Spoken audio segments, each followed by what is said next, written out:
ጤና ይስጥልኝ ቤተሰብ እንደምን አላችሁ? እስኪ እነዚህን ፎቶዎች ተመልከቷቸው። በመሃል ላይ አስገባላችኋለሁ።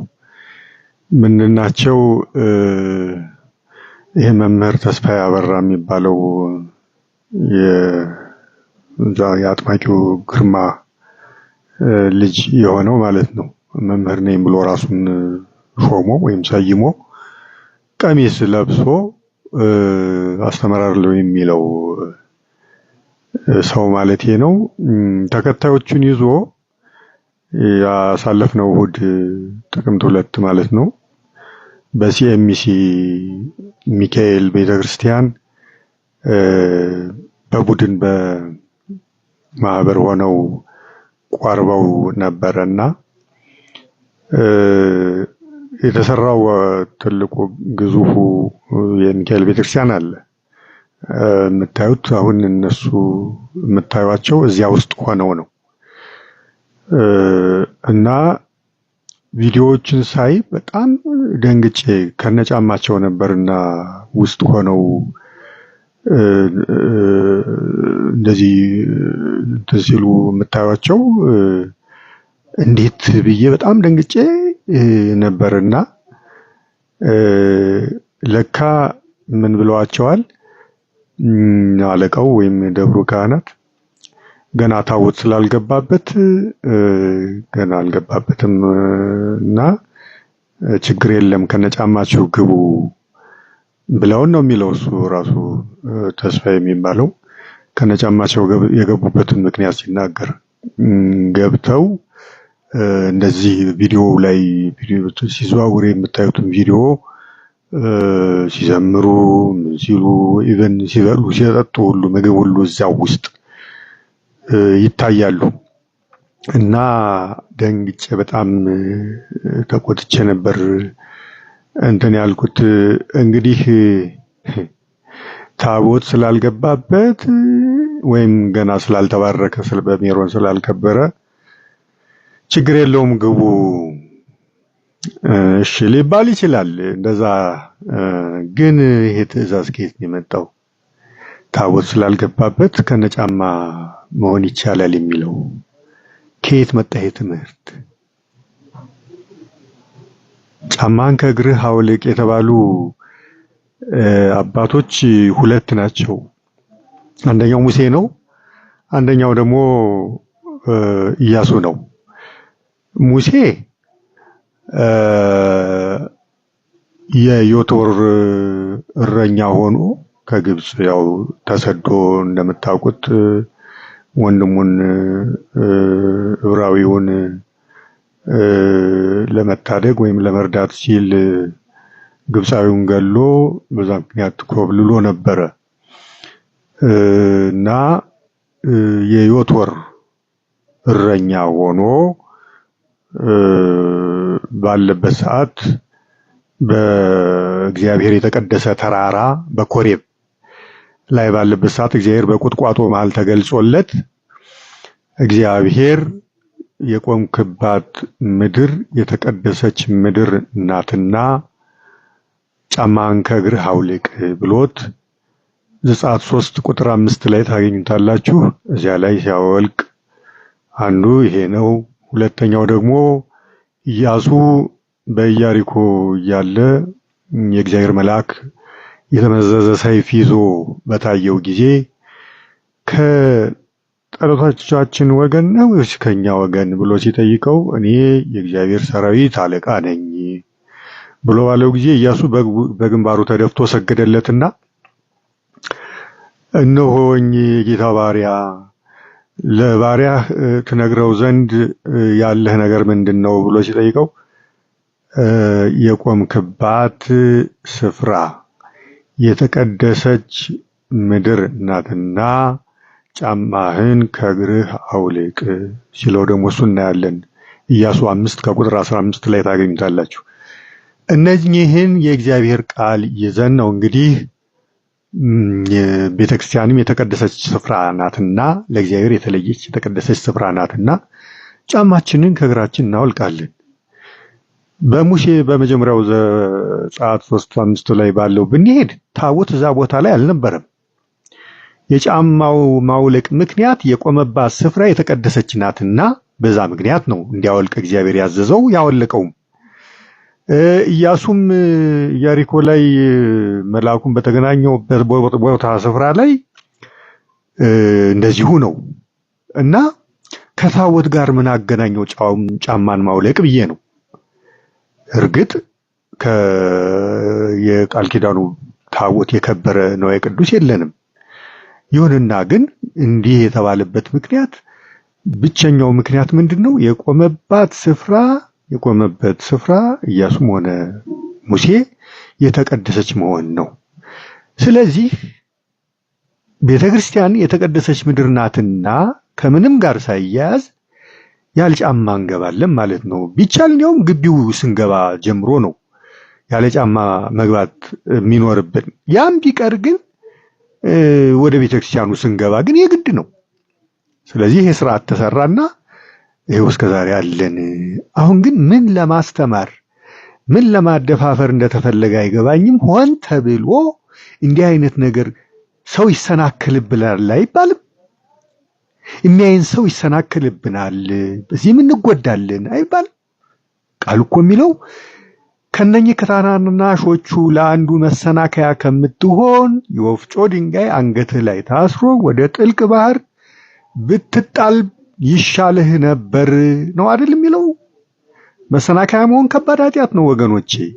ይሄ ትውልድ ግን የተረገመ ትውልድ ስለሆነ ሆን ብሎ መሰናከያ መሆን እንዲሁ በጣም ይፈልገዋል። የምታዩት ነው። ሆን ብሎ ያልሆነ ነገር ያድርግና መሰናከያ መሆንን እንደ ሱስ በቃ እንደ ምግብ ነው የሚረባቸው፣ የሚፈልጉት፣ የሚያሳድዱት። እንዴት ሰው የሚያይን ሰው ከነጫማ የሚያይን ሰው ይጎዳል፣ ይሰናክላል ተብሎ አይታሰብም። እሺ ሌላው ይቅር። እነኚህ ሰዎች እርግጠኛ ነኝ ወደ አንድ ሀብታም ቤት ቢገቡ ጫማ አውልቀው ነው የሚገቡት፣ ከነጫማ አይገቡ። በዛም ምንጣፉ ያማረበት ቤት ሲገቡ የአንድ ሀብታም የአንድ ባለጸጋ ቤትን ያህል ክብር እንኳን ይነሱታል። ይህን የመሰለ እግዚአብሔርን ቤት ቅዱሳት ስዕላት በሙሉ ተለጥፈውበታል። ፎቶዎቹ ላይ የምታዩቸው ነው፣ ተለጥፈውበታል። እንዲህ በየቤታቸው ሰዎች በየቤታችን እንዴት ነው የጸሎት ቤታችንን አክብረን የምንይዘው? ለቅዱሳት ስዕላቱ ክብር ብለን ያለ ጫማ አይደለም እንዴ የምንገባው ወደ ጸሎት ቤት? በየቤታችን ባሉ ጸሎት ቤቶቻችን ስንገባ ከዚያ ክብር እንኳን እናሳንሰው ይሄን ቤተክርስቲያን፣ ይሄን እግዚአብሔርን ቤት። እንዴት ሰው የአንድ ባለጸጋ ቤትን ያህል ክብር እንኳን ይነፍጋል የእግዚአብሔርን ቤት? እሺ ግድ የለም አልተባረከም፣ ገና አልከበረም፣ ታቦትም አልገባበትም ተብሎ እሺ ይባል። ግን እንዴት ከአንድ ባለጸጋ ከአንድ ሀብታም ቤት እናሳንሰው ክብሩን? የእግዚአብሔርን ቤት ከአንድ የጸሎት ቤታችን ክብር እንዴት እናሳንሰዋለን? በጣም አይገርም? እዛ ደግሞ ይኸው ፎቶ ላይ የምታዩት ነው። ይበሉበታል፣ ይጠጡበታል። ሁሉ ቅዱሳት ስዕላት ባሉበት ቦታ ይሄ ነገር ለነገሩ እንኳንና ገና ባልከበረ ቤተክርስቲያን በከበረው ይኸው ቅዳሴ በሚቀደስበት ቅዱስ ቁርባን ለምዕመናን በሚሰጥበት ቦታም እንኳን እናቶች የምታያቸው ነው። ወተት ይዘው ይገባሉ፣ ለልጆቻቸው የሚያጠቡት ጡጦ ይዘው ይገባሉ፣ ብስኩት ይዘው ይገባሉ፣ ዳቦ ይዘው ይገባሉ። ደግሞ ይገርማችኋል፣ አንድ ጊዜ ሻላወቁ ሆነው ነው ብላችሁ ተነግሯቸውና በሳምንቱ እነዚያው ሰዎች ጡጦ ይዘው ይገባሉ። አይቻልም እየተባሉ እየተነገራቸው።